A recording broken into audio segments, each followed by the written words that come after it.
आज का जो लेक्चर है वो जिस पेपर से है वो एनवायरमेंटल इकोनॉमिक्स है और इस पेपर में यूनिट 3 एंड 4 जो है वो मैं पढ़ाऊंगी। एनवायरमेंटल इकोनॉमिक्स का जो पेपर है उसे स्टार्ट करने से पहले हम लोग ये समझ लेंगे कि एनवायरमेंटल इकोनॉमिक्स का मतलब क्या है।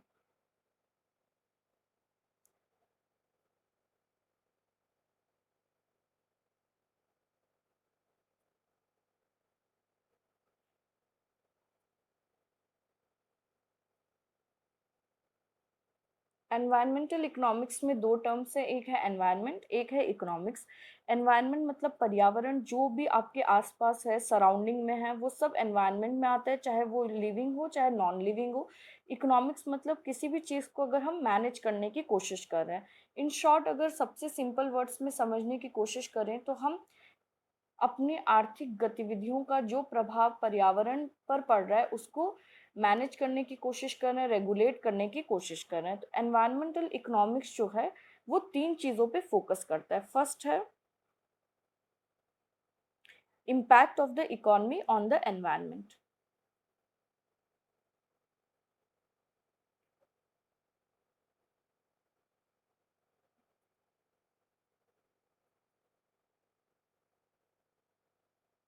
इसका क्या अर्थ है कि जो भी आर्थिक गतिविधियां हैं या जो भी प्रोडक्शन एक्टिविटीज हैं उसका पर्यावरण पे या एनवायरनमेंट पे क्या इफेक्ट पड़ रहा है, इसको स्टडी करते हैं एनवायरमेंटल इकोनॉमिक्स में।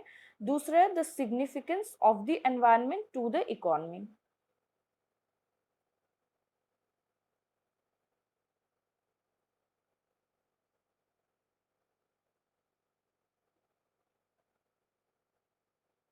इसका क्या अर्थ है कि पर्यावरण का आर्थिक गतिविधियों में क्या इम्पोर्टेंस है या क्या प्रमुखता है। फॉर एग्जाम्पल अगर आप क्लोथ के प्रोडक्शन की बात करें, कॉटन क्लोथ की प्रोडक्शन की बात करें, तो एनवायरनमेंट का उसमें क्या रोल है कि वो रॉ कॉटन जो है वो प्रोवाइड करता है। अगर हम एनर्जी प्रोडक्शन की बात करें, इलेक्ट्रिसिटी की बात करें, तो जो कोल है वो हमें कहाँ से मिलता है, पर्यावरण से या एनवायरनमेंट से।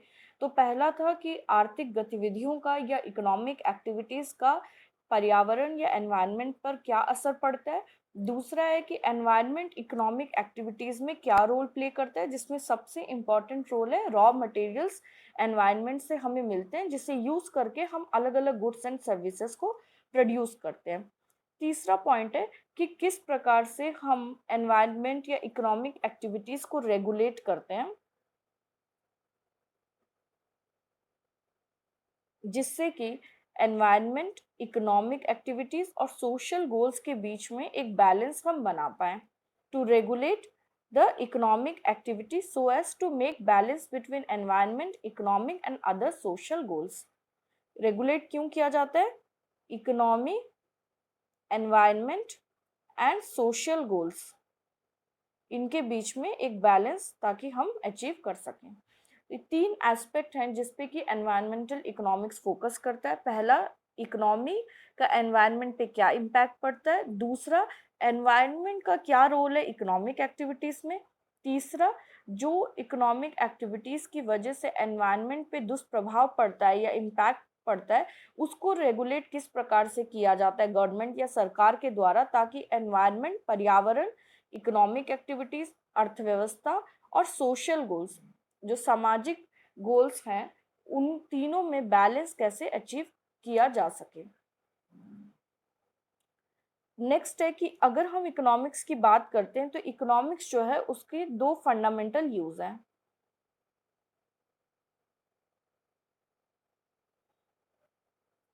एक है टू एक्सप्लेन व्हाट इज, और दूसरा है what ought to B.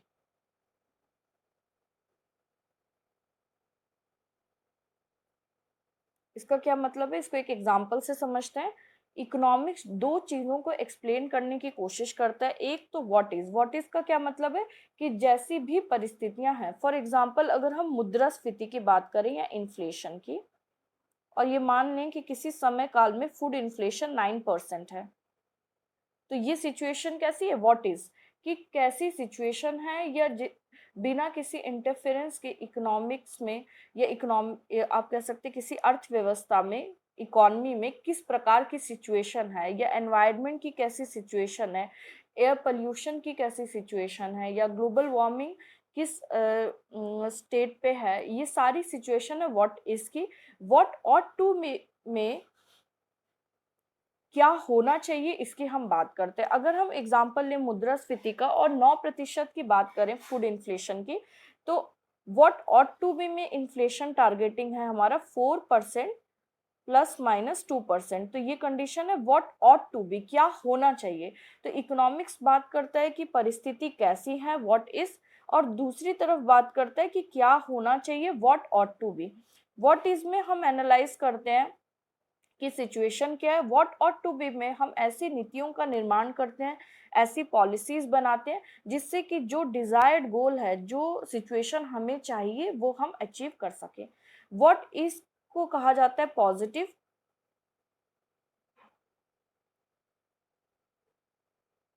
Positive economics, और व्हाट ऑट टू बी को कहा जाता है नॉर्मेटिव।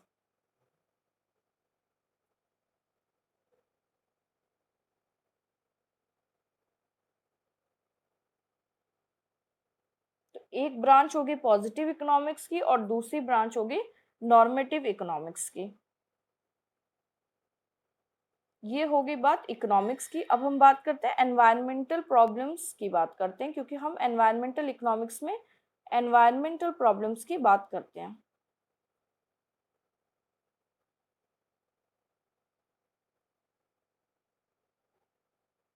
एनवायरमेंटल प्रॉब्लम्स में अगर हम सिर्फ पॉजिटिव इकोनॉमिक्स की बात करें या पॉजिटिव पर्सपेक्टिव और एस्पेक्ट की बात करें कि सिचुएशन कैसी है, तो हम एनवायरमेंटल प्रॉब्लम्स को सॉल्व नहीं कर सकते, इसलिए हमें नॉर्मेटिव इकोनॉमिक्स की भी बात करनी पड़ेगी।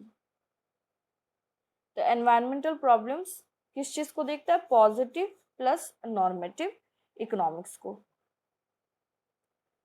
अब हम बात करते हैं एनवायरमेंटल इकोनॉमिक्स की।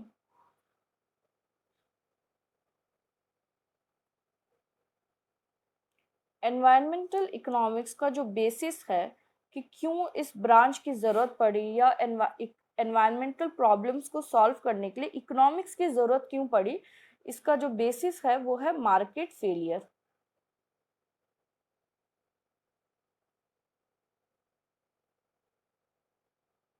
मार्केट फेलियर को समझ लेते हैं कि एग्जाम्पल से। फॉर एग्जाम्पल आप मान लीजिए कि कानपुर में एक लेदर फैक्ट्री है।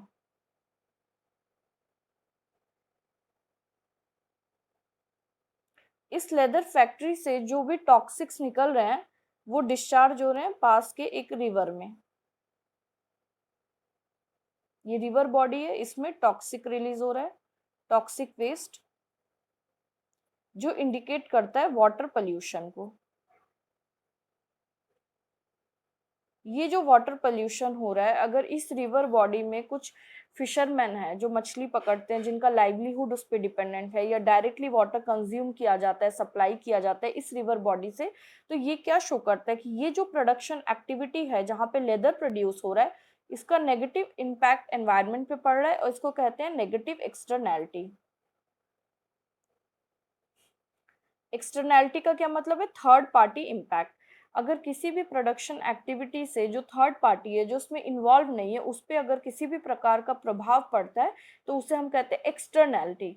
और नेगेटिव एक्सटर्नैलिटी मतलब कि दुष्प्रभाव या नेगेटिव इम्पैक्ट पड़ रहा है। तो ये जो कंडीशन है ये शो करता है मार्केट फेलियर को, कि मार्केट जो है इस पोल्यूशन को या इस वाटर पोल्यूशन को रोक नहीं पाया।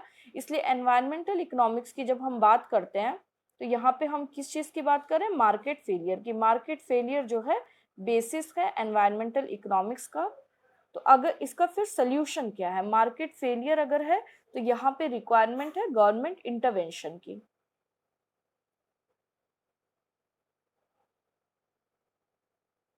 गवर्नमेंट के हस्तक्षेप की जरूरत है। जो गवर्नमेंट इंटरवेंशन होगा वो किस लिए होगा, ये डिटरमाइन करने के लिए कि किस प्रकार का गवर्नमेंट इंटरवेंशन हो, और इसे हम कहते हैं this is a normative question.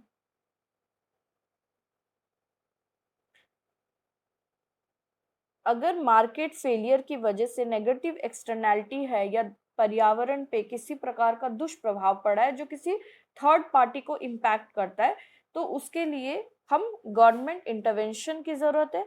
Government intervention से जिस क्वेश्चन को हम सॉल्व करने की कोशिश करेंगे उसे कहेंगे नॉर्मेटिव क्वेश्चन। इसका क्या मतलब है कि पॉजिटिव पर्सपेक्टिव क्या था कि सिचुएशन है pollution, what ought to be. Normative question है कि पोल्यूशन को कैसे दूर किया जाए, ये एक नॉर्मेटिव क्वेश्चन है। ये जो नॉर्मेटिव क्वेश्चन है, इसी क्वेश्चन का आंसर देने की कोशिश करते हैं एनवायरमेंटल इकोनॉमिस्ट। मतलब जो एनवायरमेंटल अर्थशास्त्री हैं, इकोनॉमिस्ट हैं, या एनवायरमेंटल इकोनॉमिक्स में हम क्या स्टडी करते हैं? To answer a normative question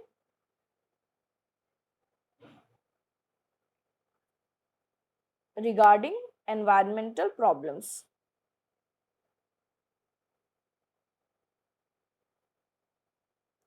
किसी भी प्रकार के एनवायरमेंटल प्रॉब्लम का, चाहे वो पोल्यूशन हो, वाटर पोल्यूशन हो, चाहे वो डिफॉरेस्टेशन हो, या सॉइल इरोशन हो, या आप कह सकते हैं कि सॉइल पोल्यूशन हो, ग्लोबल वार्मिंग हो, ये सारी जितनी भी एनवायरमेंटल प्रॉब्लम्स हैं, ये सारे पॉजिटिव एस्पेक्ट को दिखाते हैं। व्हाट ऑट टू बी, या सिचुएशन कैसी होनी चाहिए, डिजायर्ड गोल्स क्या होने चाहिए, ये सब नॉर्मेटिव क्वेश्चंस को शो करते हैं। और एनवायरमेंटल इकोनॉमिक्स जो है वो कोशिश करता है कि वो नॉर्मेटिव क्वेश्चंस का, जो एनवायरमेंटल प्रॉब्लम्स है, उनका सल्यूशन दे पाए। Next topic is solution to environmental problems.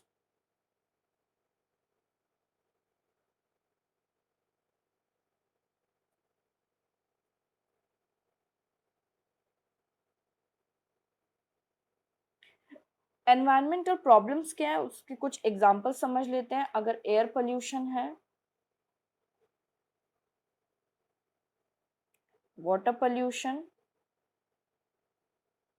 Soil pollution, deforestation,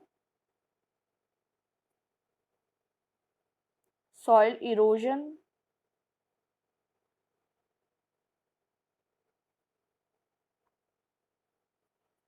toxic waste,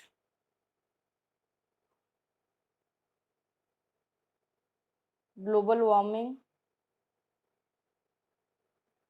ये सब हम डिटेल में पढ़ेंगे फोर्थ यूनिट में। अभी सिर्फ समझने के लिए मैं एग्जांपल दे रही हूँ। क्लाइमेट चेंज,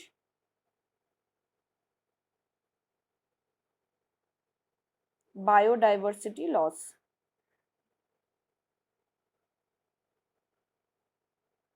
ये सारे विभिन्न विभिन्न समस्याएं हैं पर्यावरण से रिलेटेड। ठीक है, सल्यूशन क्या हो सकता है उसका भी एग्जांपल देख लेते हैं।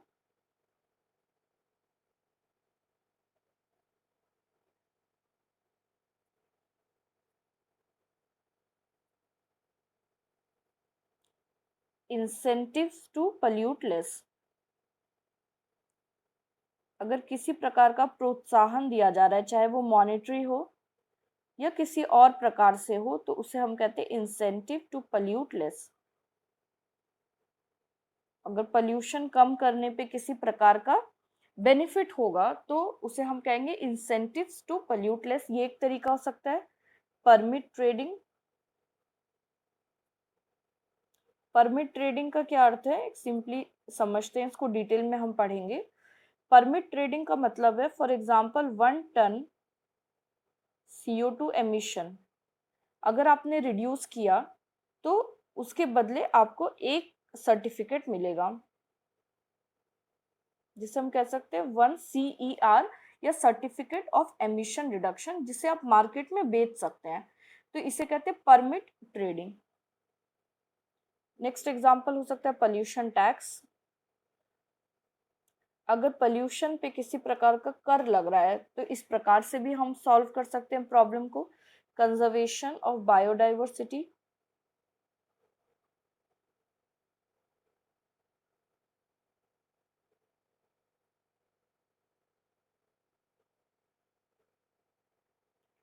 Next afforestation. ये कुछ प्रॉब्लम्स के सॉल्यूशंस हैं कि इस प्रकार से गवर्नमेंट जो है एनवायरमेंटल प्रॉब्लम्स को सॉल्व कर सकती है। एनवायरमेंटल इकोनॉमिक्स में जो है दो, आप कह सकते हैं सबसे फेमस अप्रोच है सॉल्व करने के लिए प्रॉब्लम को।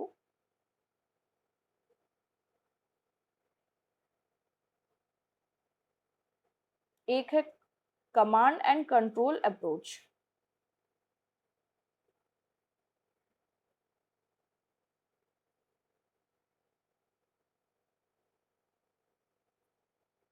और दूसरा है market based approach.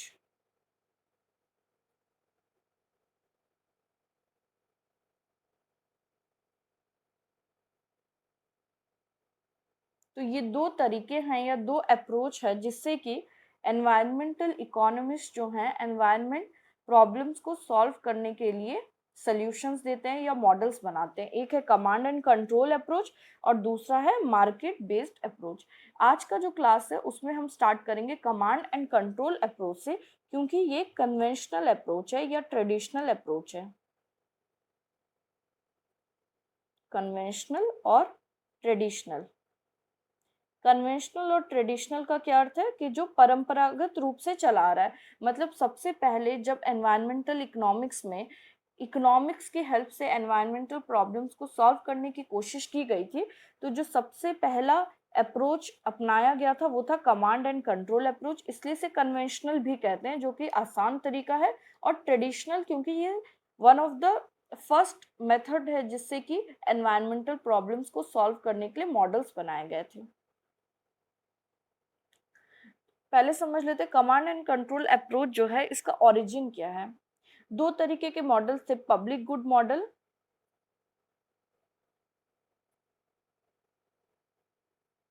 And externality model या थ्योरी ऑफ एक्सटर्नैलिटी।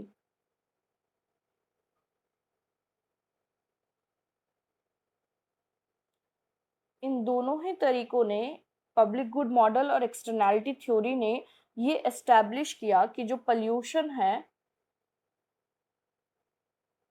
वो किसकी वजह से है, मार्केट फेलियर की वजह से।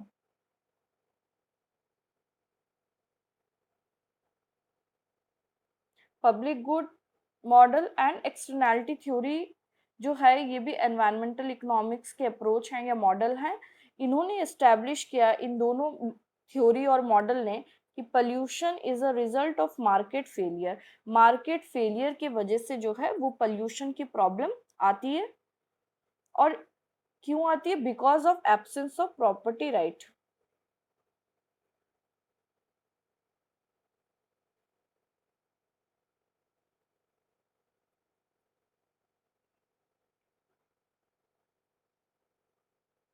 प्रॉपर्टी राइट का क्या मतलब है, अगर एक रिवर जो है वो किसी की प्रॉपर्टी नहीं है तो कोई उस पर फाइन नहीं लगा सकता, कोई क्लेम नहीं कर सकता, इसलिए उस पर पोल्यूशन हो रहा है। इसलिए अगर प्रॉपर्टी राइट डिफाइंड नहीं है तो मार्केट फेलियर की वजह से आप कह सकते हैं कि पोल्यूशन जो है वो इमर्ज करती है, पोल्यूशन एक प्रॉब्लम बन के सामने आती है। तो इसीलिए यहाँ पे इम्पॉर्टेंट है कि क्योंकि वो प्रॉपर्टी किसी के नाम पे डिफाइंड नहीं है, गवर्नमेंट का रोल जो है यहाँ पे बहुत ज़्यादा इम्पोर्टेंट है। और गवर्नमेंट को यहाँ पे अ थर्ड पार्टी मीडिएटर के रूप में लिया जाता है। अ थर्ड पार्टी मीडिएटर, कि थर्ड पार्टी मीडिएटर मतलब गवर्नमेंट मीडिएटर के रूप में किसके किसके बीच में,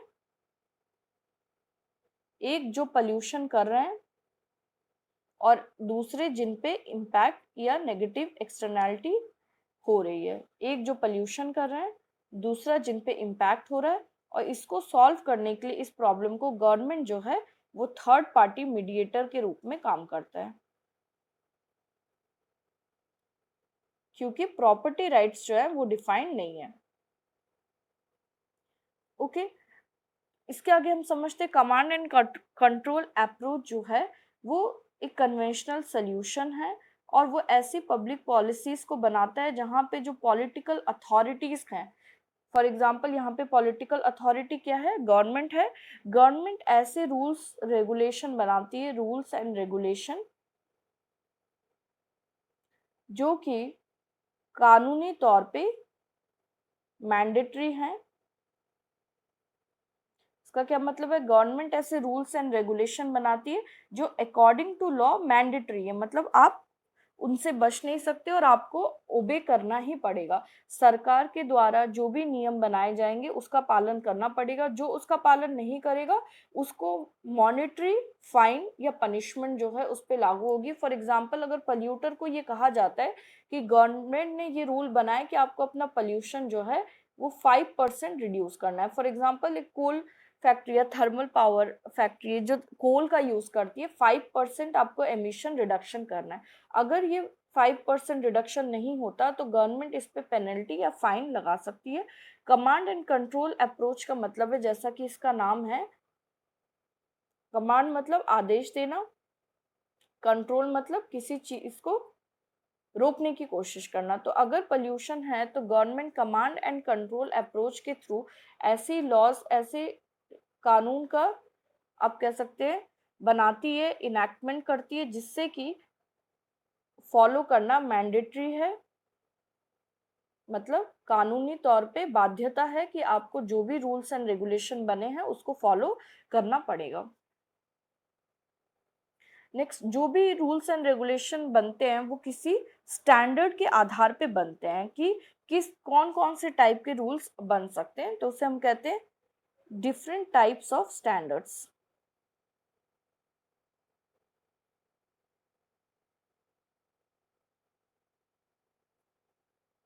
स्टैंडर्ड्स जो हैं they are the fundamental basis of most environmental policies.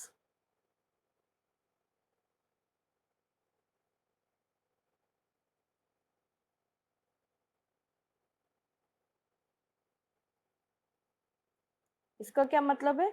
जो भी पर्यावरण की नीतियां बनती हैं या जो भी पर्यावरण के नीतियों का निर्माण होता है, उसका जो फंडामेंटल बेसिस है या जिस आधार पे उनका निर्माण होता है वो है स्टैंडर्ड्स।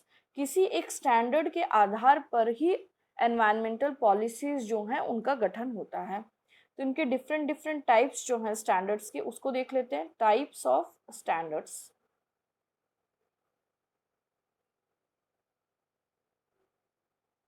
पहला है ambient standard.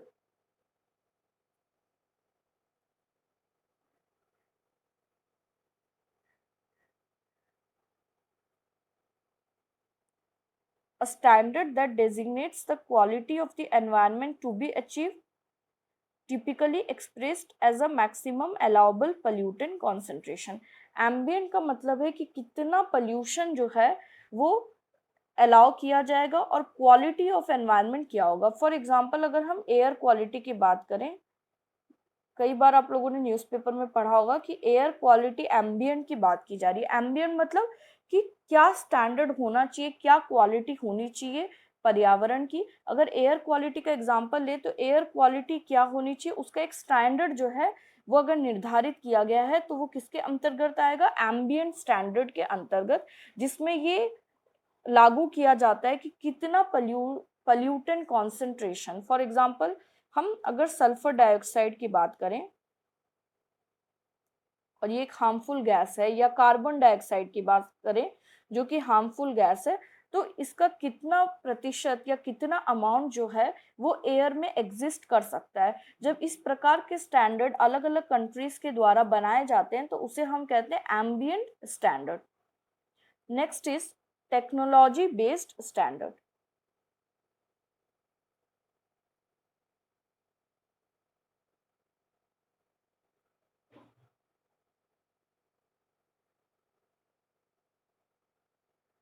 A standard that designates the equipment or method to be used to achieve some abatement or reduction level।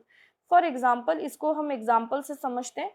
Technology based standard का मतलब है कि किस प्रकार की तकनीक का इस्तेमाल करना है ये गवर्नमेंट निर्धारित करती है। फॉर एग्जाम्पल, अगर आप अभी न्यूज़ में था, अगर आप लोग को याद हो कि पोल्यूशन रिडक्शन करने के लिए जो पेट्रोल और डीजल व्हीकल्स हैं उनको हटा के बैटरी चार्ज या इलेक्ट्रिक व्हीकल्स की गवर्नमेंट ने रूल बनाया है, जिससे कि CO2 एमिशंस को जो व्हीकल्स से हो रहे हैं उनको रिड्यूस किया जा सके। तो अगर किसी प्रकार की तकनीकी बदलाव की बात सरकार करती है जिससे कि हम एमिशन लेवल या पोल्यूशन जिस भी केमिकल से हो रहा है या गैस से हो रहा है उसको रिड्यूस करने की अगर बात करते हैं, तो ये सारे टेक्नोलॉजी बेस्ड स्टैंडर्ड है। कि अगर हम बात करें कि हमें जो ट्रेडिशनल कोल एंड पेट्रोल है उससे हटके हमें न्यूक्लियर एनर्जी यूज करनी है या सोलर एनर्जी यूज करना है, तो ये सारे किसके अंतर्गत आते हैं? Technology based standard. Third is performance based standard.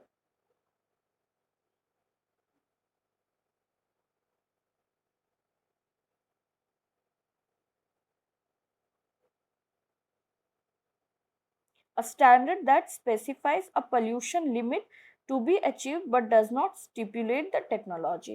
Performance based जैसा कि इसका नाम है, अगर ये कहा जाए कि 10% रिडक्शन लाना है CO2 एमिशन में, तो ये एग्जाम्पल किस चीज़ का है? परफॉर्मेंस बेस्ड, कि कितना रिडक्शन लाना है पॉल्यूशन में या CO2 एमिशन अगर रिलीज हो रहा है तो उसमें कितना रिडक्शन लाना है, इसको हम कहेंगे परफॉर्मेंस बेस्ड स्टैंडर्ड। कि ये सरकार के द्वारा निर्धारित कर दिया जाता है कि कितना रिडक्शन हमें करना है किसी एक पॉल्यूशन, जो गैस पॉल्यूशन कर रही है या ग्लोबल वार्मिंग में कंट्रीब्यूट कर रही है, उसमें कितना रिडक्शन करना है। इसमें टेक्नोलॉजी को स्पेसिफाई नहीं किया जाता है, किस प्रकार की तकनीक को इस्तेमाल करके हम ये रिडक्शन लाएंगे, ये स्पेसिफाई नहीं किया जाता। हम किसी भी प्रकार से हमें रिडक्शन लाना है, तरीका कुछ भी हो सकता है, लेकिन टारगेट जो है वो पहले से फिक्स्ड होता है, तो इसे हम कहते हैं परफॉर्मेंस बेस्ड स्टैंडर्ड।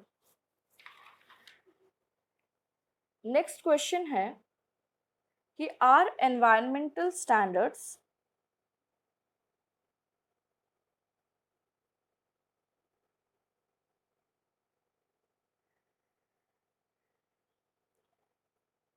allocatively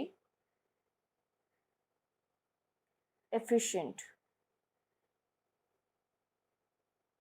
इसका क्या मतलब है कि जो एनवायरमेंटल स्टैंडर्ड्स सरकार के द्वारा अपनाए जाते हैं, क्या उनमें एलोकेटिव एफिशिएंसी होती है कि नहीं। तो इससे हम समझेंगे सबसे पहले कि एलोकेटिव एफिशिएंसी का क्या मतलब है। What is allocative efficient standard? किस प्रकार के स्टैंडर्ड को हम एलोकेटिव एफिशिएंट मानेंगे? Standards are set such that the associated marginal social cost of abatement equals the marginal social benefit of abatement। पहले तो हम समझते हैं abatement का क्या मतलब होता है। abatement का मतलब है reduction in pollution।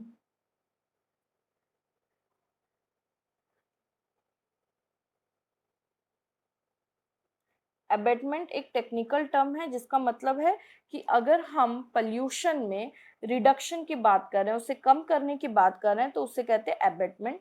Allocative efficient standard का मतलब है अगर कोई भी environmental standard, for example 5% CO2 emission को हम रिड्यूस करने की बात करते हैं, तो जब हम उसे रिड्यूस करते हैं 1 यूनिट ऑफ CO2 को रिड्यूस करने के लिए जो सोशल कॉस्ट आएगी, मार्जिनल सोशल कॉस्ट, मतलब 1 यूनिट रिडक्शन करने के लिए जो सोशल कॉस्ट आएगी। सोशल कॉस्ट का क्या मतलब है कि जो कॉस्ट, जो भी पल्यूटर है, जो पल्यूट कर रहा है, उसको कम करने के लिए अगर किसी प्रकार के टेक्नोलॉजी को बढ़ाना है, अगर उसको हम एग्जाम्पल मान लेते हैं, तो वो होगा क्या? Social cost. सोशल बेनिफिट का क्या मतलब है कि अगर वो पोल्यूशन कम करते हैं तो जो थर्ड पार्टी इम्पैक्ट था वो नेगेटिव की जगह पे न्यूट्रल हो सकता है या पॉजिटिव हो सकता है। तो सोसाइटी को जो हार्मफुल हेल्थ इफेक्ट्स हो रहे थे पोल्यूशन की वजह से, अब उनको क्या मिलेगा? उसका बेनिफिट मिलेगा। तो 1 यूनिट ऑफ CO2 एमिशन से जो कॉस्ट बियर करेगी गवर्नमेंट, प्लस जो पोल्यूट कर रहे हैं वो, और जो बेनिफिट मिलेगा जिन पे पोल्यूशन का इम्पैक्ट पड़ रहा था, जो सोसाइटी में थर्ड पार्टी थी, उसे हम कहेंगे सोशल बेनिफिट। तो सोशल कॉस्ट क्या है? गवर्नमेंट को ये रूल लागू करने के लिए, कोई स्टैंडर्ड बनाने के लिए जितना पैसा खर्च करना पड़ता है, वो जो पोल्यूशन कंपनी कर रही थी उसको जो नुकसान होगा वो मॉनेटरी टर्म्स में उसे कहेंगे social cost. Marginal social cost का मतलब है कि 1 यूनिट ऑफ रिडक्शन पे जितना कॉस्ट गवर्नमेंट को और पोल्यूटर को लगेगा वो सोशल बेनिफिट का मतलब है कि पॉल्यूशन कम होने की वजह से जो बेनिफिट सोसाइटी को मिलेगा उसे हम कहेंगे social benefit. Marginal social benefit का क्या मतलब है? One for example 1 unit of CO2 emission से क्या बेनिफिट होगा, या 1 unit of sulphur dioxide emission reduce होने से सोसाइटी को क्या बेनिफिट होगा, उसे हम कहेंगे मार्जिनल सोशल बेनिफिट। तो एलोकेटिव एफिशिएंट स्टैंडर्ड का क्या मतलब है? अगर 1 यूनिट ऑफ रिडक्शन हो रहा है, या जितना भी टोटल रिडक्शन हो रहा है, अबैटमेंट हो रहा है पोल्यूशन का, पोल्यूशन में जितना भी रिडक्शन हो रहा है, उसमें अगर मार्जिनल सोशल कॉस्ट जो है मार्जिनल सोशल बेनिफिट के इक्वल है, तो हम उसे कहेंगे कि ये जो स्टैंडर्ड है ये एलोकेटिव एफिशिएंट है। जो भी रिडक्शन का एलोकेशन गवर्नमेंट ने किया है वो एफिशिएंट है या वो कारगर है, हम ये कह सकते हैं।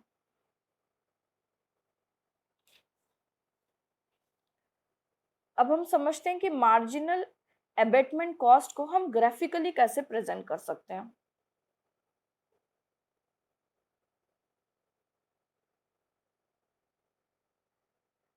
Abatement means reduction in pollution, marginal abatement cost. इस फिगर में हम लेंगे सिंगल पोल्यूटर। फॉर एग्जांपल हम मान लेते हैं कोई एक फैक्ट्री है जो कि पोल्यूशन कर रही है, सिंगल पोल्यूटर। अगर वो पोल्यूशन रिडक्शन करती है तो उसके कॉस्ट जो है वो किस प्रकार से ग्राफ में हम रिप्रेजेंट कर सकते हैं। ये जो ग्राफ आप अपवर्ड स्लोपिंग देख रहे हैं, यह है marginal abatement cost. X axis पे हम ले लेते हैं एबेटमेंट, जिसे हम ए से इंडिकेट करेंगे, कैपिटल ए, और वाई एक्सिस पे हम लेते हैं मार्जिनल एबेटमेंट कॉस्ट, MAC, जो कि हम डॉलर में या रुपीस में ले सकते हैं। अब देखिए, अगर रिडक्शन जो है वो A1 लेवल का है तो कॉस्ट जो है वो होगा MAC1। अगर रिडक्शन जो है वो हम A2 लेवल पे ले जाए तो कॉस्ट इंक्रीज होके होगा MAC2 लेवल। इसमें हम दे सकते हैं कि A1 से A2 जब एबेटमेंट को इंक्रीज किया गया, मतलब जो रिडक्शन है, अगर A1 से A2 इंक्रीज किया गया, मतलब पहले रिडक्शन जो था वो A1 लेवल पे था, अब अगर गवर्नमेंट ये कहे कि नहीं A2 रिडक्शन करना है जो A1 से ज्यादा है, तो कॉस्ट जो है रिलेटिवली A1 और A2 का जो गैप है और MAC1 और MAC2 का जो गैप है, आप देखेंगे कि वो एक दूसरे के बराबर नहीं है। A1 A2 का गैप कम है और MAC1 C2 का गैप ज्यादा है। इसका मतलब कि जैसे जैसे आपका मार्जिनल एबेटमेंट इंक्रीज हो रहा है, मार्जिनल कॉस्ट जो है उससे ज्यादा गति से इंक्रीज होगा। इसका मतलब कि एबेटमेंट जिस रेट से इंक्रीज हो रहा है, कॉस्ट जो है उससे ज्यादा रेट से हमेशा इंक्रीज होता है। जितना ही ज्यादा रिडक्शन होगा पोल्यूशन में, कॉस्ट जो है उससे दुगनी या तिगुनी या उससे ज्यादा गति से इंक्रीज होगा। नेक्स्ट ग्राफ हम देखते हैं कि अगर तकनीकी विकास किया जाए या टेक्नोलॉजी को किसी प्रकार से इंक्रीज किया जाए तो उसका मार्जिनल एबेटमेंट कॉस्ट कर्व पे क्या असर पड़ता है। Effect of technology.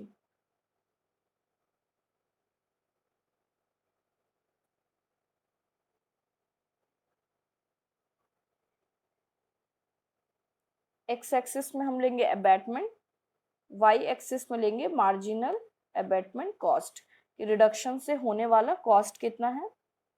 ये ओरिजिनल कर्व है MAC। अब हम मान लेते हैं कि किसी प्रकार का तकनीकी विकास हुआ है या टेक्नोलॉजी को इम्प्रूव किया गया है, तो नेक्स्ट कर्व जो हमें मिलेगा MAC डैश, ये शो करता है इंक्रीज इन टेक्नोलॉजी या इम्प्रूवमेंट इन टेक्नोलॉजी। तो डाउनवर्ड शिफ्ट हो रहा है, मार्जिनल एबेटमेंट कॉस्ट कर्व जो है वो डाउनवर्ड शिफ्ट हो रहा है, जो ये शो करता है कि अब अगर आप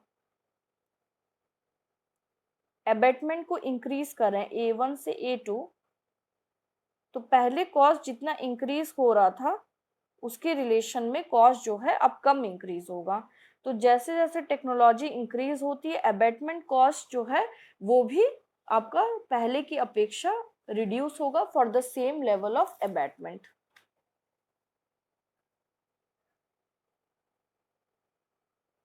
नेक्स्ट हम समझते हैं कि market level marginal abatement cost क्या होता है।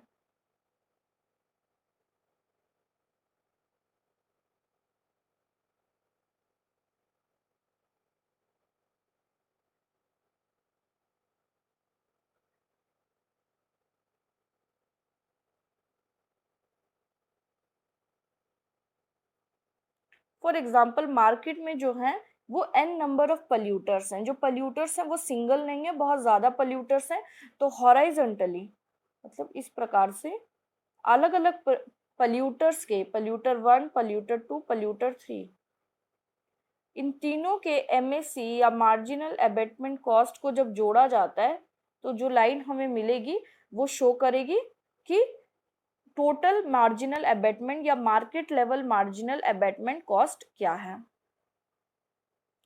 Next point is marginal cost of enforcement.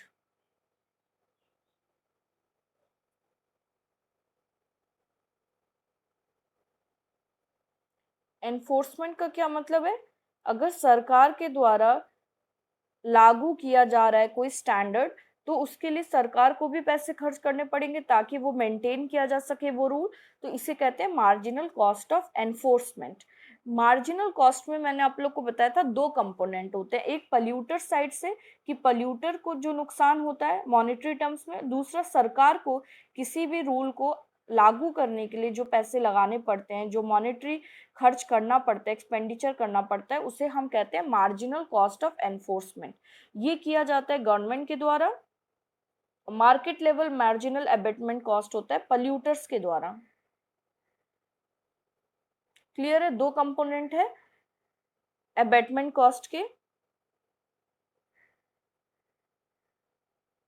अगर पोल्यूशन रिडक्शन की बात की जा रही है तो दो प्रकार से कॉस्ट होंगे, एक पल्यूटर्स की तरफ से और दूसरा सरकार के द्वारा से।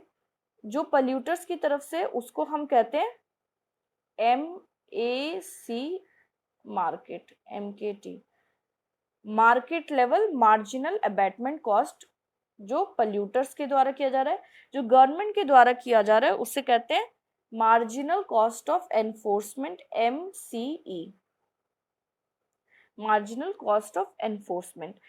टोटल मार्जिनल सोशल कॉस्ट की अगर हम बात करें अबेटमेंट की वजह से तो वो इन दोनों का प्लस करेंगे, सम करेंगे तो हमें मिलेगा MAC मार्केट प्लस MCE, मतलब marginal abatement cost of all polluters in the market plus marginal cost of enforcement by the government. इन दोनों को जब आप ऐड करेंगे तो आपको क्या मिलेगा, मार्जिनल सोशल कॉस्ट।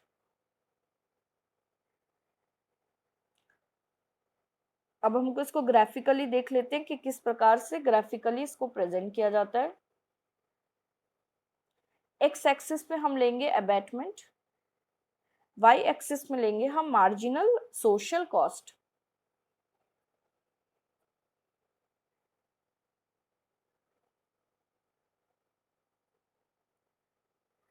ये मार्जिनल सोशल कॉस्ट की लाइन है, ये शो करती है marginal abatement cost in the market plus marginal cost of enforcement by the government.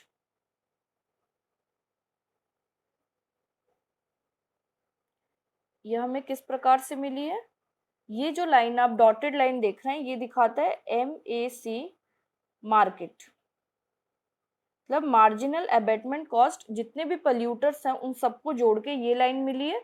और इसमें हम जब जोड़ेंगे हॉरिजॉन्टली जो ये डिफरेंस है ये शो करता है marginal cost of enforcement, MCE। जितने भी पल्यूटर्स हैं मार्केट में जब उनके सबके पॉल्यूशन को आप जोड़ेंगे तो ये जो लाइन है ये कर्व शो करता है marginal cost abatement cost of all polluters. इसमें जब आप गवर्नमेंट का भी कॉस्ट जोड़ेंगे मार्जिनल कॉस्ट ऑफ एनफोर्समेंट तो जो आपको लाइन मिलेगी वो शो करेगी मार्जिनल सोशल कॉस्ट को, जो कि सम है marginal abatement cost in the market plus marginal cost of enforcement by the government. इसमें एक चीज आप नोट कीजिए कि जैसे जैसे आप राइटवर्ड जाएंगे ये जो गैप है ये इंक्रीज होता जा रहा है। क्यों इंक्रीज होता जा रहा है? जैसे जैसे रिडक्शन का लेवल इंक्रीज होगा, for example reduction level abatement level 5% है, अभी 7% हो गया, फिर 10% हो गया, वैसे वैसे पल्यूटर्स का कॉस्ट जो है मार्जिनल अबेटमेंट कॉस्ट वो इंक्रीज होगा और वो इससे बचने की कोशिश करेंगे। इसीलिए गवर्नमेंट को ज्यादा स्ट्रिक्ट रूल और रेगुलेशंस अपनाने पड़ेंगे। ज्यादा स्ट्रिक्ट रूल और रेगुलेशन अपनाने की वजह से जो मार्जिनल कॉस्ट ऑफ एनफोर्समेंट है जो सरकार के द्वारा लिया जा रहा था वो भी आपका इंक्रीज हो रहा है। इसलिए ये जो गैप है ये धीरे धीरे इंक्रीज हो रहा है जो एमसीई या मार्जिनल कॉस्ट ऑफ एनफोर्समेंट को शो करता है।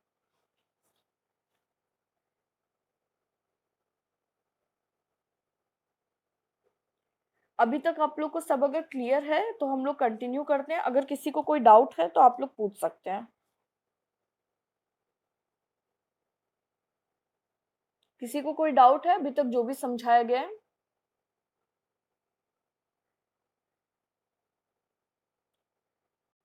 ओके, तो हम कंटिन्यू करते हैं। Are abatement standard set efficiently? Next question is are abatement standards set efficiently?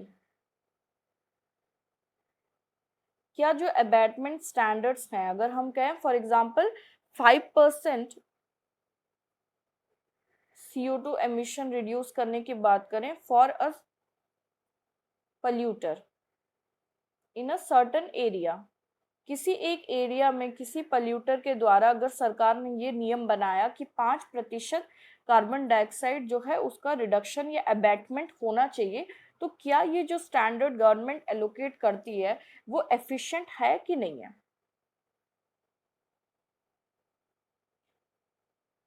अगर हम अबैटमेंट एफिशिएंसी की बात करें जिसे हम AE से डिनोट कर सकते हैं, तो ये तभी एफिशिएंट होंगे जब marginal social benefit will be equal to marginal social cost। अगर मार्जिनल सोशल बेनिफिट जो है मार्जिनल सोशल कॉस्ट के बराबर है तब हम कह सकते हैं कि जो अबैटमेंट स्टैंडर्ड है वो एफिशिएंट है। ये जो ई है ये शो करते हैं एफिशिएंसी को। अगर ये इक्वल नहीं है तो इसका मतलब स्टैंडर्ड जो है वो एफिशिएंट नहीं है। रियलिटी में क्या होता है कि गवर्नमेंट जो है कोशिश करती है कि वो एफिशिएंट स्टैंडर्ड बनाए, लेकिन रेयरली एफिशिएंट स्टैंडर्ड्स बन पाते हैं क्योंकि 4 प्रकार के ऐसे कंस्ट्रेंट है या बाध्यता है जो इस चीज को रोकती है। 4 कंस्ट्रेंट्स, ये 4 कंस्ट्रेंट्स या एस्पेक्ट्स क्या हैं जो एलोकेटिव एफिशिएंट अबैटमेंट स्टैंडर्ड को नहीं सेट करने देती? पहला है इम्परफेक्ट इंफॉर्मेशन।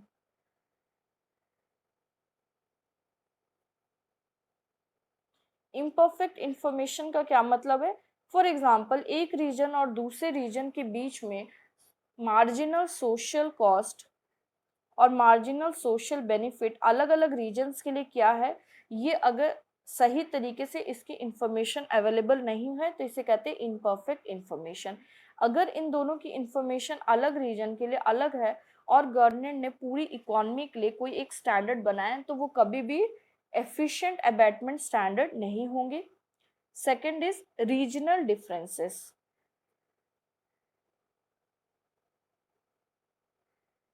अलग अलग रीजनल के लिए marginal social benefit for example अगर डिफरेंट है तो अबैटमेंट एफिशिएंट स्टैंडर्ड जो है ये एलोकेटिव एफिशिएंसी को नहीं दर्शाएगा, क्योंकि अगर मार्जिनल सोशल बेनिफिट डिफरेंट हो गया तो MSB is equal to marginal social cost जो है वो डिफरेंट रीजन्स के लिए डिफरेंट होगा और ये एक दूसरे के इक्वल नहीं होंगे और अबैटमेंट स्टैंडर्ड जो है वो एलोकेटिवली एफिशिएंट नहीं होगा।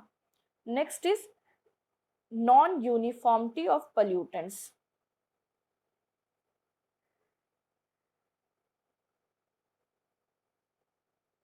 जो पोल्यूटेंट्स हैं वो अलग अलग रीजन में अलग अलग तरीके से रिलीज हो रहे हैं। हर रीजन के लिए या हर एरिया के लिए हर फैक्ट्री के लिए जो CO2 एमिशन लेवल होगा फॉर एग्जांपल वो डिफरेंट होगा,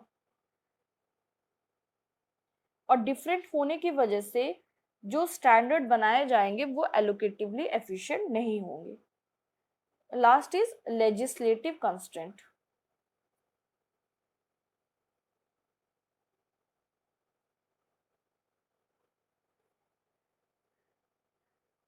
लेजिस्लेटिव कंस्ट्रेंट जो है बेनिफिट बेस्ड होते हैं। बेनिफिट बेस्ड का क्या मतलब है कि जब अबेटमेंट स्टैंडर्ड्स बनाए जाते हैं तो इसलिए बनाए जाते हैं कि सोसाइटी का जो ओवरऑल वेलबींग है उसे इम्प्रूव किया जा सके, to improve the overall wellbeing of the society. इसमें कहीं भी ये कंसिडर नहीं किया जाता कि कॉस्ट एस्पेक्ट क्या होगा। क्योंकि कॉस्ट एस्पेक्ट इसमें नहीं लिया जाता, इसलिए ये पॉसिबिलिटी ज़्यादा है कि marginal social cost will be greater than marginal social benefit. Legislative constraint पे क्योंकि हमेशा बेनिफिट या सोसाइटी के वेलबींग पे ही कॉन्सेंट्रेट किया जाता है और ये स्टैंडर्ड्स बेनिफिट बेस्ड होते हैं, मतलब इनका कॉन्सेंट आप कह सकते हैं कि इनका जो फोकस होता है वो बेनिफिट एस्पेक्ट पे होता है, इसलिए इस कंडीशन में ज्यादातर जो मार्जिनल सोशल कॉस्ट होते हैं वो मार्जिनल सोशल बेनिफिट से ज्यादा होते हैं, और जो अबेटमेंट होता है वो एलोकेटिव एफिशिएंसी की कंडीशन को, जो कि MSC बराबर MSB होना चाहिए, उसको फुलफिल नहीं कर पाते।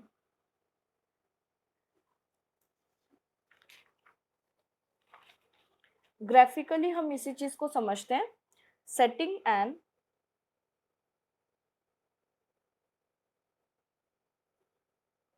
environmental quality standard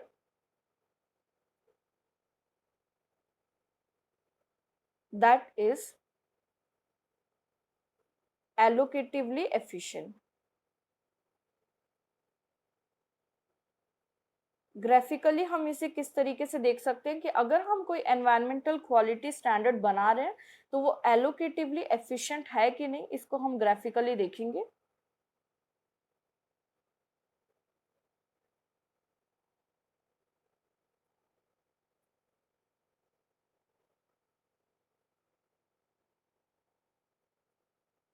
marginal social cost, this is marginal social benefit. जहां पे ये एक दूसरे के बराबर होगा यहाँ पे हम कह सकते हैं कि अबेटमेंट जो है वो एफिशिएंट है, MSC is equal to MSB। This is all for today's lecture. जो आपकी नेक्स्ट क्लास से आप टाइम टेबल में देखिए, इसके आगे का जो पार्ट है वो हम उसी में कंटिन्यू करेंगे। Thank you.